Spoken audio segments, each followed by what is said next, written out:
C'est la semaine nécrologique, figurez-vous. Non seulement le curé est mort à 88 ans, comme je vous l'ai dit hier, à propos de qui je vous ai parlé de la voix humaine, mais mon hôte en banlieue parisienne, 89 ans, ce vieux médecin chez qui j'assumais un mi-temps en alternance avec son fils, est mort lui aussi, comme savent le faire les vieux messieurs qui ont perdu un peu la tête.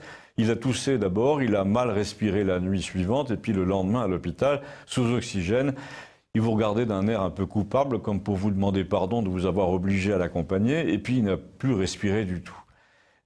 Si je voulais vous en parler, c'est pour mettre en lumière l'extraordinaire relativisation que représente le fait d'avoir auprès de soi comme ça quelqu'un qui a lâché la rampe depuis longtemps pour toutes les choses qui ne sont pas essentielles.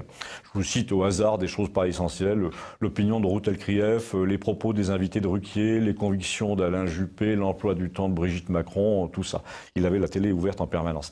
Mon vieil hôte n'était pas alzheimerien, mais il s'était peu à peu, il y a 2 ans, retiré de la vie qui nous occupe.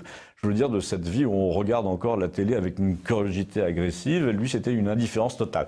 Et la chose amusante est qu'il avait gardé quand même un œil assez neuf sur l'actualité politique, qui se renouvelait à chaque fois, puisqu'il découvrait toutes les 2 semaines que nous avions un nouveau président. Il nous blâmait beaucoup d'ailleurs de l'avoir élu en disant « mais c'est pas possible que ce type soit président, qu'est-ce qui est arrivé à la France ?» Ce qui est curieux, c'est que dans son jugement, le type en question, le jeune président, l'a ressemblé trait pour trait aux visiteurs médicaux qui venaient vendre des lits médicalisés à sa clinique en 1980 dans son dos et qui ne pouvaient pas blairer parce qu'ils achetaient les bonnes grâces de la femme de son associé, Marguerite, en lui faisant livrer des caisses de champagne. De temps en temps, il se penchait vers moi pour me demander « mais tu dis qu'il va serrer la main des autres présidents dans les conférences, ce mec-là ?» Il avait vraiment du mal à le croire.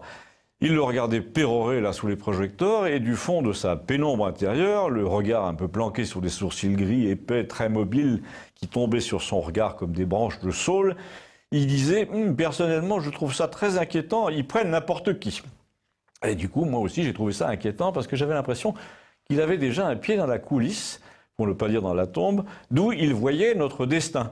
Les anomalies les plus frappantes de la comédie humaine à la française lui faisaient peur, donc j'avais peur aussi pour mon pays en me disant que le vieux était comme la Pythie de Delphes, il avait vu l'avenir dans la France en soulevant le voile de la sottise générale en quelque sorte. De temps à autre, après un long moment passé à écouter un entretien à la télé, entre une ministre et 2 journalistes, il se tournait vers moi et il disait « je n'ai pas la plus petite idée de ce dont il parle ».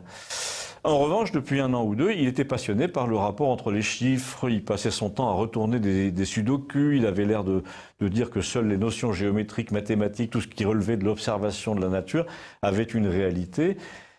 Le reste, par exemple Gérard Darmanin, eh bien, n'en avait aucune. Et là, dans ces moments de fulgurance, on voyait très bien ce qu'il voulait dire. C'est vrai qu'en voyant Gérard Darmanin, vous vous demandiez si vous étiez dans une pièce de la Biche. En tout cas, lui ne faisait aucune différence. Ce que moi je voulais dire avant d'écrire les 3 mots d'hommage qui seront lus à l'église à la mémoire de ce vieux monsieur, c'est que j'ai été content d'avoir eu un philosophe à domicile, même si c'était son domicile à lui. J'entends comme antidote contre la réalité sociale que nous jugeons si importante et qui ne l'est pas du tout.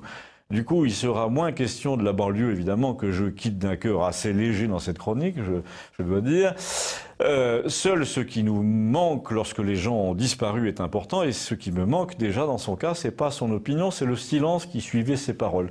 Quand il traçait avec le bout de sa canne le dessin formé par l'ombre des rideaux sur le tapis ensoleillé, quand il battait doucement la mesure des chansons de variété en claquant des mains, quand il classait les petits fours qui sortaient d'une boîte de métal vert pour les aligner sur le vernis de sa table par forme géométrique, eh bien, il me rassurait sur l'innocence et sur la beauté de la création, alors que lorsque j'entends Christine Angot, j'ai du mal à m'en convaincre.